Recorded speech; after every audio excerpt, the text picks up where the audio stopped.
Welcome to the Mindset Game podcast. I'm Verit Kogan, and I'm absolutely delighted and thrilled to introduce you to Dr. Donese Worden. Dr. Worden is an acclaimed physician, renowned for her pioneering work in integrating advanced conventional and alternative medical practices. As a licensed neuropathic medical doctor, she prescribes both pharmaceuticals and nutraceuticals, and she excels in demystifying medical science, empowering individuals to actively manage their health and make more enlightened health decisions. And that's what we'll be focused on today, is really helping to empower all of you to make even better decisions. Dr. Worden consults on metabolic therapies for cancer and brain disorders and maintains a far-reaching impact through her clients worldwide. She received the 2014 Hope Award for her outstanding contributions to prevention and education in behavioral health. She also leads Prove It Research, a company dedicated to validating health and wellness products, medical devices, and coaching through rigorous third-party research. In the media realm, she has utilized her master's degree in communications and television broadcasting to become a seasoned talk show host, hosting programs for NBC and serving as news anchor for ABC, CBS, and NBC, and is featured on the cover of the National Speakers Association magazine as one of the nation's top speakers. And she also hosts and produces Health Hot Seat, which is an upcoming innovative television debate show that juxtaposes traditional and alternative medical perspectives, which sounds so awesome and so fascinating. And I'm so grateful to have you here with us today, Dr. Worden. Thank you. Thank you so much, Farrah. I'm so excited to be here because mindset is so important for everyone. The mindset is in the right place and your heart's in the right place and intention is there. Magic just happens. It's those things that come into your life and it just comes in easily and it lays in place easily and you just let go and you have that mindset to be able to surrender and be in gratitude, right? And then all of this happens. And you know that. I know just from knowing you outside of your podcast, what a beautiful, beautiful person in spirit that you are. And so I imagine that so are your listeners. So I'm excited to talk with you today. Thank you. And mindset is really important in terms of the mind-body connection, which is why it's really amazing that you've come here today to share with us a little bit more about what you call the 7 pillars of health and to ask us some questions and have us reflect. I know that just having worked with you, that this has been very helpful for me personally, and I'm excited to share it with our listeners. So how about we dive right in? So tell us, what are the 7 pillars of health and why is it even important for us to explore that? Right. So, I think the best checkup you can get is the one you do on yourself, because labs can only show us so much. And the labs are built for a 150-pound college-age male. So what does that have to do with different ages and sexes? And so it's a value that we can look at and we can see things that help us. But more important is if you're in tune with your own body and you're really being realistic and you're being honest with how you're doing in these areas. I have found that we get more answers, or I get more answers, just by spending time with my patients and my clients, asking the right questions. Now, I use data. I use labs. I'm a nerd. I use the leading edge, whatever there is, right, that's scientifically validated. But most of the best answers, especially for people who have been to multiple doctors and practitioners and they can't find the root of the problem, it's because everybody's just got their nose in the labs. They're not talking to the patient and asking the right questions. So that's the fun part about the 7 pillars. It's something that you can continually do, maybe once a month. It's a check-in with yourself. How are you doing in these areas? And where do we need to put some more time and effort into? Beautiful. Thank you. Yeah. So when I work with patients from all over the world, and I as you mentioned, I work with cancer patients and neurological. I can have stage 4 terminal cancer patients, or I can have a professional athlete. It doesn't really matter because people say, what do you specialize in? And I say health. DNA is not your destiny. So you can't say mom and dad had it and this and that. There are a few genetic disorders that are there, but even cancer is a mitochondria. There's damage inside the cell before the DNA gets damaged. So we're learning more and doing more along the line of metabolic health. And the message is that your body is the most amazing pharmacy in the world. It provides the best dosage, the correct dosage, non-toxic, at the right time. There's no problem with it counteracting with anything. The best medicine is what our body provides us when we're in a parasympathetic state. And what is that? Autonomic nervous system is in the middle. You're either in fight or flight. You're running from the bear. You're producing cortisol. And we need that if there's a bear. We need it. But we shouldn't be in cortisol and running from the bear all day long, because what happens then, the body says, I'm in survival mode. I'm going to turn off the things I don't need right now. Guess what that is? Repair, DNA repair, digestion, libido, building of bone and muscle. All the repair mechanisms go away, and now's not the time to stop and have a digestive event because you're running from the bear. Lots of things suffer when we're stuck over here. So learning, like you're teaching, having the right mindset, getting to the right place where you can let your body do its job, that's the best medicine there is, and far stronger than morphine. It's our strongest pain med. But what our body produces is far stronger than morphine if we're doing breath work and we're doing things that can help us do that. So, are you ready, or do you want to dig in? I would say, Vered, you do not have to announce your number or announce anything in these categories unless you want to. But what I want everybody to do is either get to a place where you can type it on your device, or you have a pen and paper. And this is fun because you're going to write down these areas, and then we're going to rate ourselves. I'm going to talk about it, and feel free, Vera, jump in and ask questions as we go along and have fun with it. Will do. So I want everyone to write down these 7 words: sleep, body, BM, energy, mental, relationships, and spiritual. Now, I'm going to describe each one of these sections, and I want you to rate yourself on a scale of 1 to 10. So kind of listen to my description, and then don't think about it too much. Just write down what comes to mind. 10 is you're rocking it. You're great. 1 is we've got some issues. Let's start with, a lot of people want more energy. A lot of people, that's one of the main things that, people come in and say we've got problems with. So let's start with sleep, though, because that affects everything. And it's about, how do you know right now how much quality sleep you're getting? There's REM sleep, there's deep sleep, there's different kinds of sleep. And you can wear an Oura ring, you can wear a iPhone watch, you can wear all these wearables, at least for a bit of time, just to know, are you getting to those deep restorative sleeps? So let's talk from 1 to 10. A 1 is you can't get to sleep. You lay there, busy mind's going, you can't shut it off, and you can't stay asleep. You may wake up at 3 or 4 a.m. You're not getting down for those 7 to 8 hours that are really needed for all the body to do its repair mechanisms and detox. A 10 would be you wake up ready to go. After 8 hours of sleep, you wake up, you get out of the bed, and you're like, yes, another day, let's go. My passion and purpose is sitting there right in front of me. I'm ready to go. And that is before you have your coffee, right? You don't have a stimulant. You're ready to go. So, restorative sleep, and you will continue to have energy throughout your day. So think about it, scale of 1 to 10, and write down your number.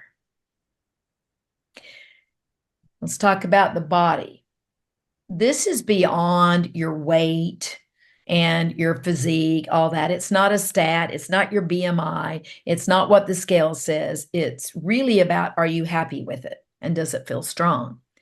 A 1 would be you're weak and flabby. That there are skinny, soft people, right? That are, people think, oh, they're thin, they must be really healthy. Well, just go poke at them. Are they soft or do they have muscle? So weak and flabby, and you don't like looking in the mirror. If you're at a 1, you're either overweight for you, where you feel good and where you like yourself, or you're weak, you're flabby, and you just don't like looking in that mirror at your body. And you have whatever emotions come with that. right? And a 10 is you love your body, it's working well, and you're taking good care of it. You're really doing the things that you know you should be doing for that body. Next one is BM. And so there's no confusion. BM stands for bowel movement. And this seems to be everybody's favorite section because it's the most embarrassing. Doctors don't ask you about it. You don't walk around talking about it to people, but it is important. The microbiome and all the things that happen in the digestive tract tell us a lot. They affect our immune system. They affect our brain chemistry. That mind-body connection and the brain-gut connection is real. It affects your hormones. You name something, it's affected if that digestion's not working well. So let's talk about the BM. What should it look like? In general, from your wrist to your elbow, that long. Okay. And men usually go, yeah, okay. And women are like, well, no, I don't know that I've ever had that, or that's rare. But that should be what we're seeing. And I say the difference between men and female, it has to do with the way our brains work, and that women tend to think more, tend to be more in that fight or flight that we're talking about, not able to shut down the brain so that we can relax and the body goes, okay, let's have a good digestive bowel movement. And a number one would be, well, that's the length. It should be about as big around as your wrist in the middle of a log. It should be formed into a log, and it's easily passed. You're not having to strain, but you're looking at it going, wow, okay. I didn't know that I could produce something like that. A 1 would be stinky poo. It really shouldn't smell bad most of the time. A 1 would be stinky poo. It's shorter, it's hard, rabbit pellets, or it's not formed. It's too gooey and sticky, or diarrhea. That's a 1. A 10 is every morning at about the same time or the same time of day. But usually, if the digestive system is doing its best work, it's usually in the morning, but that you're pretty proud of what you produced, right? And so that's a 10. That tends to be an area that most people want to talk more about, and we can do that later if you want. Next is energy. Energy, again, is you're ready to go in the morning before your coffee, and you're not crashing in the afternoon saying, about 3 or 4, I'm just done, just crashing, or at the end of the day. Now, it's okay for start getting ready for bed. You're winding down, you're calm, your brain and your heart trained, you're listening to music, you're relaxing. That's all great. But if you're going to bed and just wiped out crashing, that's not good either. A 1 would be you're wired and tired. What does that mean? So you're jittery, you're wired, you can't shut that busy mind off, but you're tired. You feel exhausted and you still can't turn that brain off. You're tired all day, and then you can't get to sleep at night. Okay. A 10, I tell the story of my dad. He's 90 now, and he golfs 18 holes 3 times a week. He goes to the gym and lifts heavy weights 4 times a week at least. He goes dancing many nights during the week, has a great social life. And at 88, he got caught skinny dipping. They went to they went to this is not like my dad, but he went to as a spa, an outdoor spring, where they have the nice natural springs, and they forgot their swimsuits, and they were both like, well, no, this costs too much. We're going to go. They waited till it got dark. They thought nobody would be there. They got in the hot springs, but then they got too hot. They lay down on the bench and they went to sleep, and they got caught. But they were the heroes of the resort, because they're like, here's 80 and 88 and 90-year-olds that look good, felt good, and had great energy. That is the kind of energy that we should be aging with. When people say, well, I'm getting older, and they use that as an excuse for whatever is bothering them, I go, no. We might slow down a bit, but you should not be having symptoms. And if you say, well, mom and dad had it, and I go, well, you probably ate the same, exercised or didn't exercise the same way. It's patterns for the most part. DNA is not our destiny. Next one, mental state. It's about your clarity, your cognition. How are you thinking? How's your focus? Can you focus? How's your memory doing? One is you are forgetting what I'm saying right now, having a hard time keeping up with me. Now, I will say I talk fast, but you should be keeping up with most of it, right? And a 10 is you can remember the highlights of what I've been saying. You can repeat it. If you're having trouble with word retrieval, you're saying, oh, lately I've just, I know a word and I just can't remember it, or I'm forgetting people's names. That's something to pay attention to. Now, forgetting where you put your keys, if you've been doing that for the last 20 years anyway, it's just because you put your keys in a different place every time. That's just habit. That's not necessarily memory.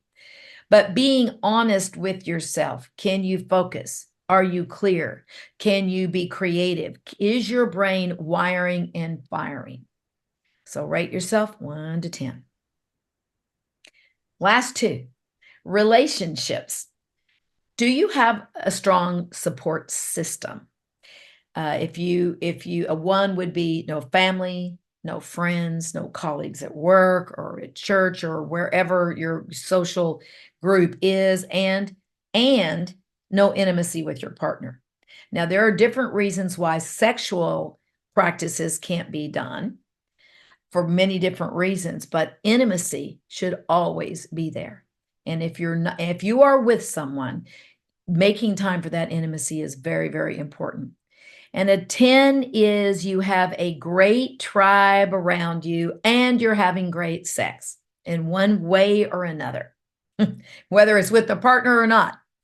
But you're remembering your sexual body. We are sexual, intimate creatures, and we should be continuing that, because otherwise we're leaving a little piece behind. And it doesn't matter how old you are. My dad is dating now, and you don't want to know the stories there. Neither do I.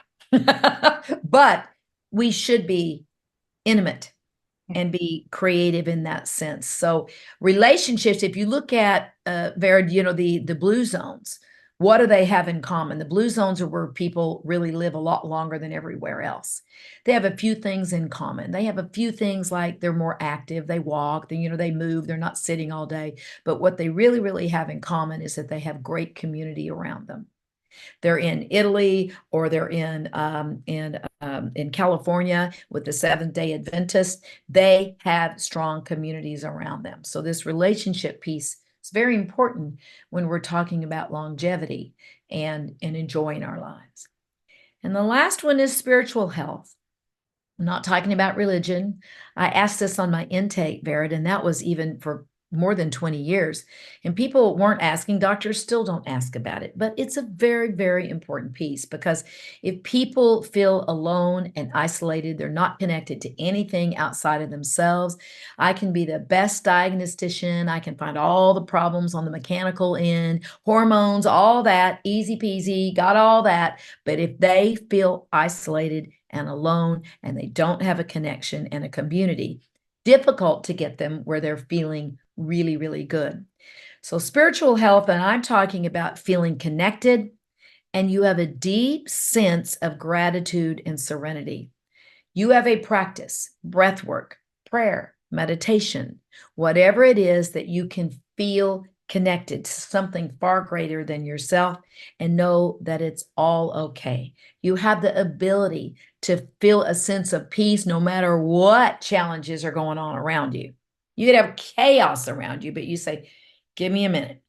And you're able to do whatever your practice is to get there and go, I got this. It's all okay. In the big picture, all okay. A 1, no connection to anything.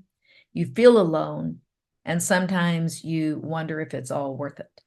And a 10 is really that ability to feel that sense of peace and feeling purpose and passion in your life. So now I want everybody to look back. You can total them up. If you total and you got 0 to 15, you really need to get serious. There's multiple things, and you need to work with somebody to help you look at where those basic areas are. If you're under a 46 total, I think you may want to start making some changes right away. right? If you're 68 or higher, then I'm going to say, well done. Keep doing what you're doing. Look at the areas that are your lowest and what could you do just to elevate those. And no category should be under an 8. Now, you wouldn't ignore an 8 score in your business. You wouldn't ignore an 8 score for your family, for your children, for anything that you're doing. You'd say an 8's okay, but you wouldn't ignore it. And so I'm asking you not to ignore any of your 8s. And after this, maybe spend some time integrating, looking back at it, and finding maybe your lowest score and thinking about things that you can do. And there are many, many things that are easy, that are non-expensive, that are great ways to elevate each one of these sections. And they're not that hard. There's lots of media out there. You can watch some of my videos that are out there. I know Verids have great guests. You'll get all the information you need to say, I can do better in these areas. And thinking that a bunch of supplements is going to make you better, or doing a lot of novel new treatments and throwing spaghetti on the wall and hope something sticks, that's never the best, or the hardest exercise, or the pushing as much as you can. And entrepreneurs especially like to do all that stuff that way. More is better. And I will say no. More precise is better, and more is not better. Finding what the root of the problem is, where is the issue? If you don't know what it is, get help. Find out, have someone help you discover that. But if you do know what the root of the problem is, you probably already have the answer in some instances. And now you say, I don't want to shut off the fire alarm and let the fire keep going, because those 8s can turn to a 6, turn to a 3. Now you can't ignore cancer. You can't ignore heart disease. You can't ignore a heart attack. You can't ignore diseases at some point, or arthritis and your joints hurting. So now's the time to say, choose one, commit for 30 days, and do your best. If you need help, get it. If you don't, and you know, commit.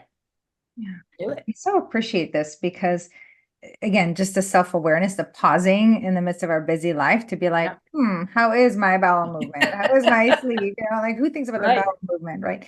Unless they have a reason to, right? Sure. So I think that just this pause that you've created for us to be able to assess and see what is that score, and how many of those things are, below an 8, if any, and if so, what do we need to pay attention to? What are the questions we should ask ourselves? What are the resources that we should access? So I'm wondering if you might be open to sharing with us for each of these 7 categories, maybe just even like Sure. one or two of like the best practice tips. I know Sure. there's many different reasons, of course, in each of these pillars, Right. of course, why the scores might be lower. Yeah. And Yeah. just even a couple of tips where people are like, okay, I can do that.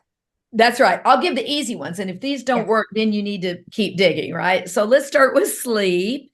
If you're getting 30 minutes of both sunlight and moonlight every day, people's circadian rhythms are off, they're traveling, they are stressing during their day, the body doesn't know night and day anymore. Your pineal gland and pituitary gland needs to be exposed to light, and it needs to be exposed to darkness. What do we do at night? We keep our lights on.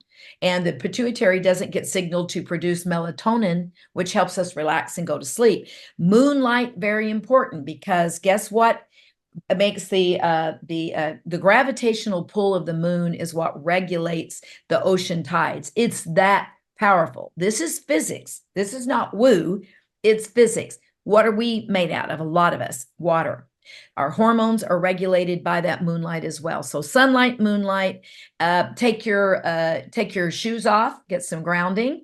Whether you believe in the science, there is some slight evidence there that we can exchange, some energy from the earth. And if nothing else, you just feel better connecting to nature. That's an easy one for sleep. Go out in the moonlight, take your walk, and listen to music for an hour before bed. That entrains your brain and your heart so that they can slow down, they can get to a coherent, orderly rhythm. Those are 2 great, doesn't cost anything hacks. Beautiful. Thank you. And I just want to make a note on the grounding. We actually had Clint Ober on the Yeah. podcast, Yeah. shared the science of grounding, or what's also known as earthing. in Yeah. terms of reducing inflammation and all kinds of Yeah. things. Thank you Yeah. for bringing that up. We need to do more studies on it. The studies that were done.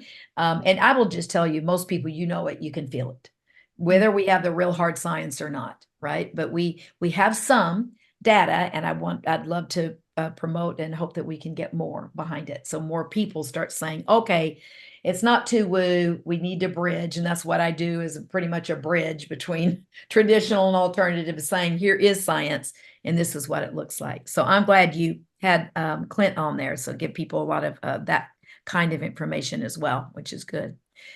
Let's talk about the body. There's different exercise routines. I say that rotating them, your body will get used to a certain routine.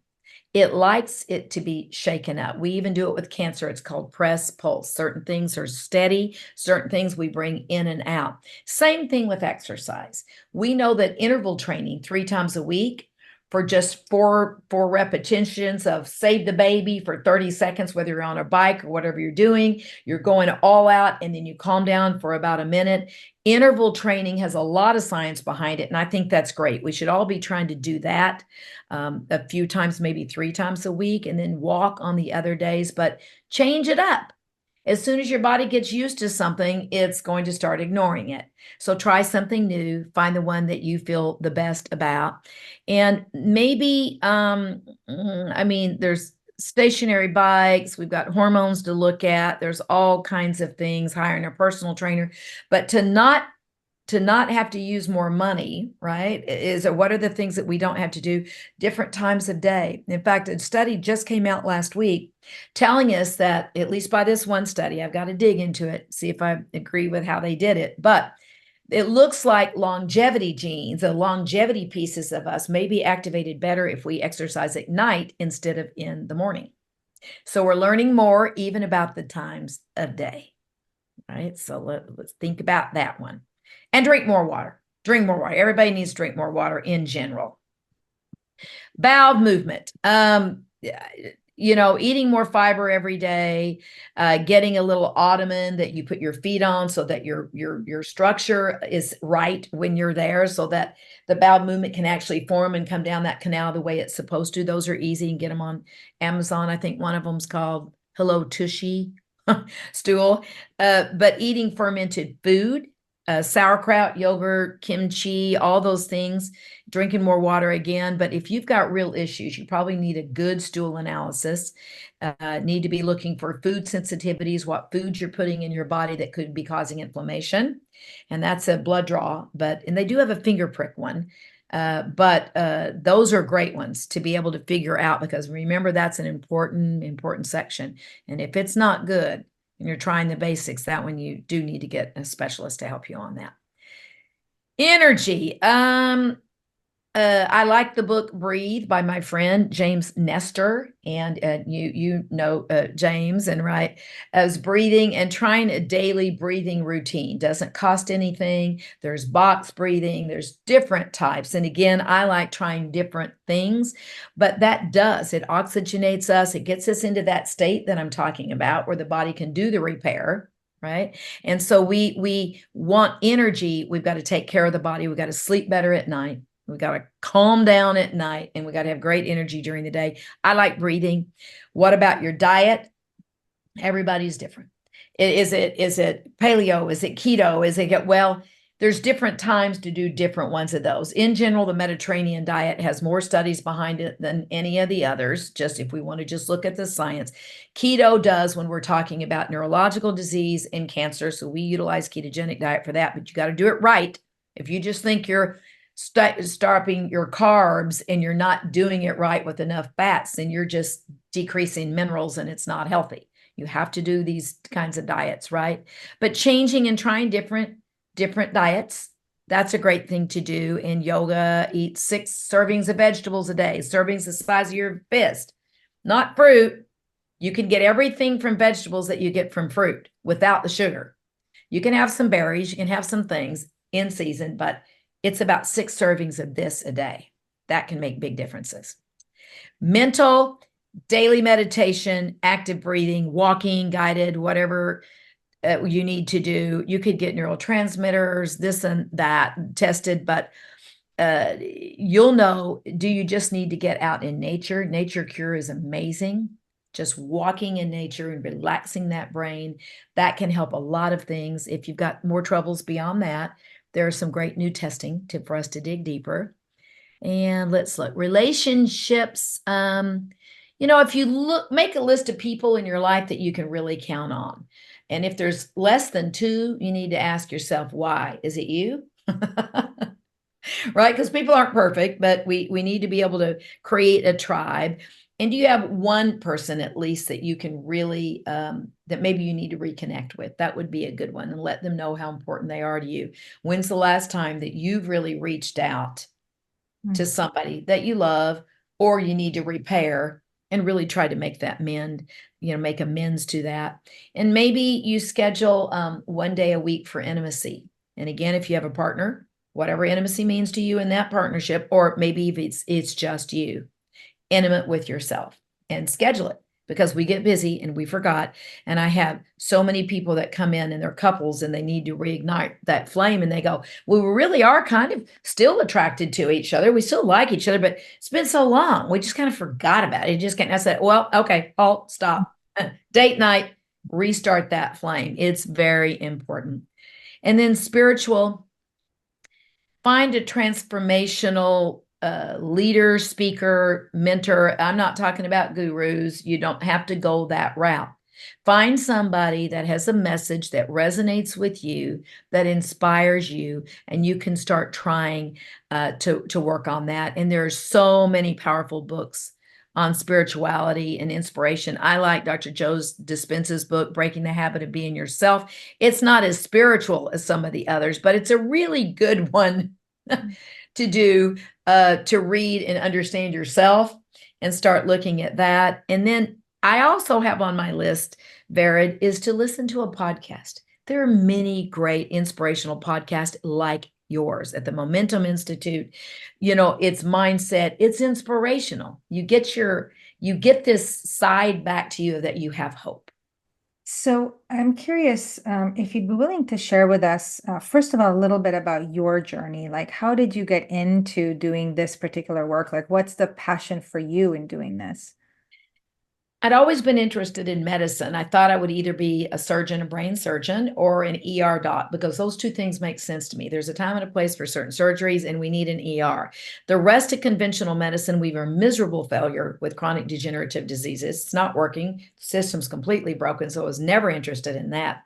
When I found out there was a degree that I could be licensed in both systems, alternative and traditional, be able to prescribe medicines, do minor surgery. I did a little minor surgery in the office yesterday. That was exciting.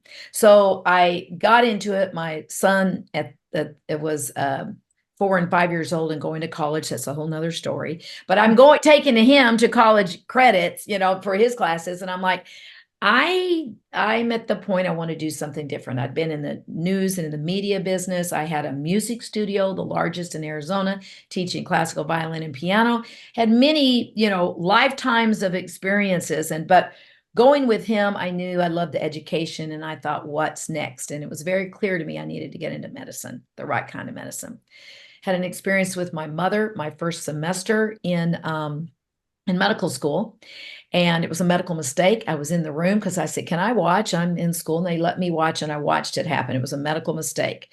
They stroked her. They said she won't live if she does. She's a vegetable. She'll never have a quality of life, but she's not going to live, this and that. And I found the spirit, the power of the human spirit. And I found then my voice to say, yes, I'm just starting medical school, but this doesn't make sense.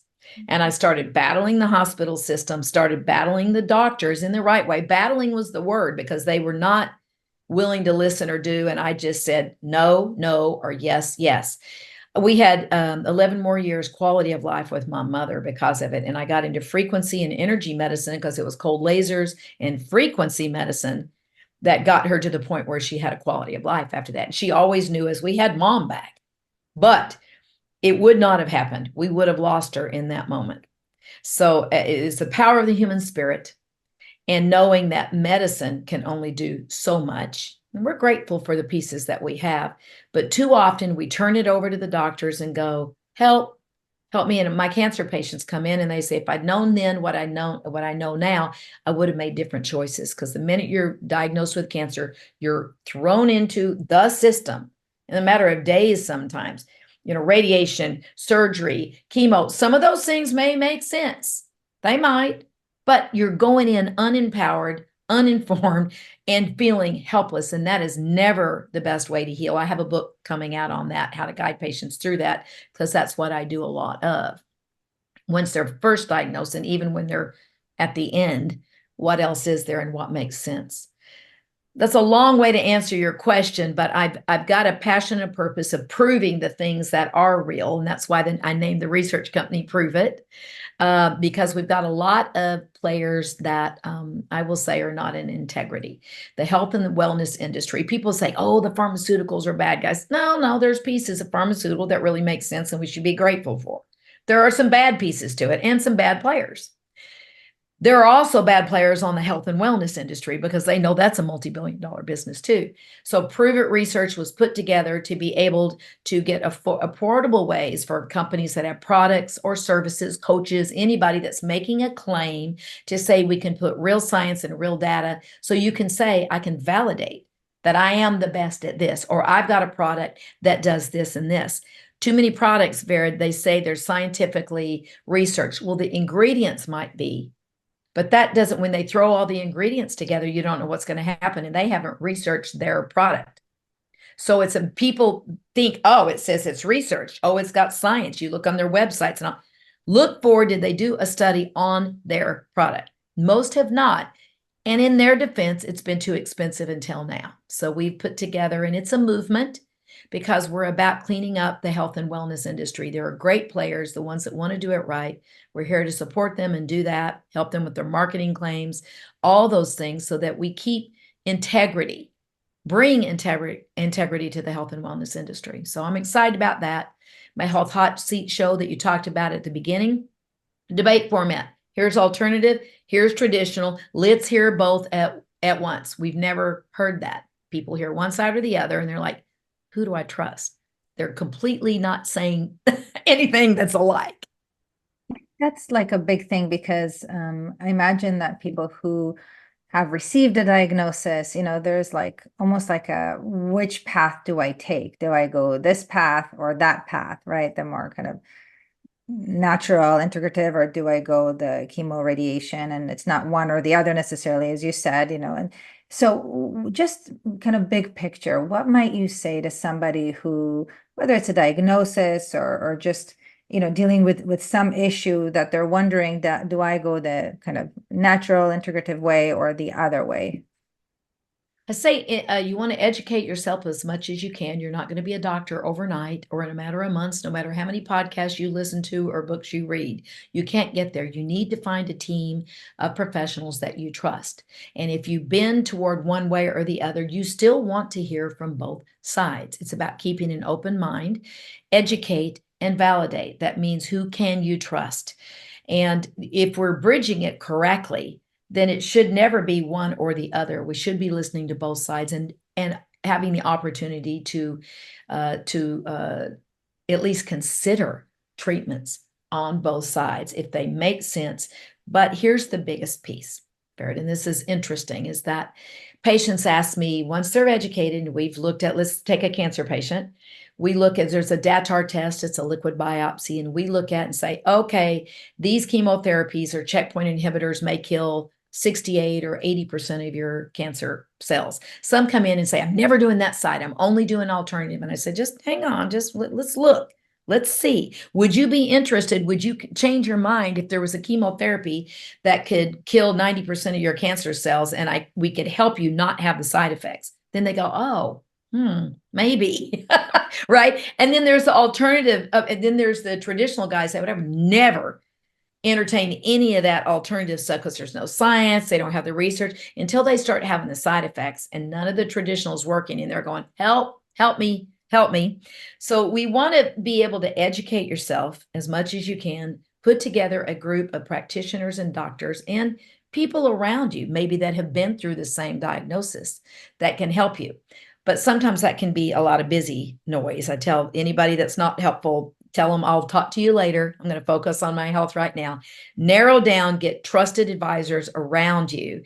And then the biggest piece, Vered, is what do they believe? Because remember, I talked at the beginning that the most powerful pharmacy, immune system, painkillers, all of it is what your body produces. And if you believe in a therapy and you have turned it over, you've done your work, you've done your homework, and you've chosen what you're going to do, at that point, you stay in gratitude, you turn it over, you put your own body into the fight because it's far better and smarter. Patients ask me, what would you choose? And I say, it doesn't matter what I would choose. It matters. Once I've educated you, my next step is to empower you and then enlighten you that you need to have faith in your body, in your system, and in what is supposed to be happening here that's greater than yourself. So, Yeah, and I think it's so important, again, going back to how we started around mindset, whether it's the mindset of the caregivers, yep. right? The physicians, our team, if you will, if they don't believe that something will work, or if they have some doubt, that may impact, if we receive that and accept that, our body's ability to heal, or if we have some doubts. So kind of a quick question before we complete here. What advice do you have to patients that say, like, I really want to believe, I know the science of the placebo effect and all that. Like, I want to believe. What can I do to help me believe so that my body will be all in? Right.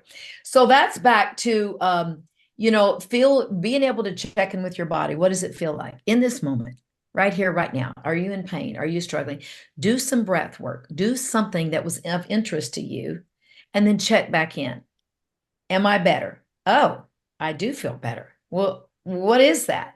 It's your own chemicals, your own neurotransmitters, all your own healers. And you're like, I have the body I have the ability to heal. And a lot of this is being studied. Placebo is real, by the way, because when you are doing something you believe in, you are releasing that cascade I'm talking about of real chemicals. So it's not a placebo, there's actual stuff happening, right? But even Dr. Joe Dispenza and the research that's happening, and we've been part of it at the University of Southern California, San Diego, hard researchers, hard scientists that said, this stuff can't be real. This stuff of you're meditating and you're healing yourself and you're actually helping heal somebody else across from you. How could that happen? It can't be real. They did blood, DNA, stool, the skin test, all the hard science, been studying it now for about 4 years, collecting data from thousands of people. And they published the beginning of it. They're about to publish the rest of it. And it is going to stand medicine on its head. And it'll get backlash, but these are hard scientists that said we couldn't believe the data. We got it to our colleagues and they're like, this can't be real. This can't be real. They reran it, looked at it, and they're going, oh boy, they're meditating on some cells, on some blood in a vault and changing the expression of the DNA in those cells. They couldn't believe it. So it's just coming, Vered. It's so the placebo, I don't believe in any of this stuff, and you want to be a scientist, well, guess what? Science is on its way, and it's catching up to what we already know spiritually. We have the great ability to heal ourselves. It really is very exciting. Exactly. Just the empowerment part of it, around really having more choices and just a more integrative approach to our own health. And we actually had Dr. Shamanijan recently, as you know, on the show, and she talked about the biofield and energy medicine and healing. And so I'm so grateful to you for coming out here today with us to, first of all, open our eyes to how we are doing in these 7 important pillars of health in our own life. Hopefully to inspire us to create some kind of a personal health plan, or at least the beginning steps of getting some help, maybe implementing some of these suggestions that you've shared with us, and really doing that prevention work. And of course, would love for people to learn how to get in touch with you, how to learn more about you. I know that you have so many amazing videos on YouTube. How can we learn more about you? Well, I need to do more. I'm about to do more videos. I've been so involved in research and all this, but my website is drworden, drwarden.com. There's not much there. It's old. I need to redo it, but I do have all my social channels. I know you'll put that out to everybody, but if you just type in Donese Worden, I've got all the different channels. It hasn't been active recently, but it's about to be. Beautiful. Well, I'm grateful for that and grateful for you taking the time to be with us today. Thank you for having me. You're amazing. Thank you. How are you?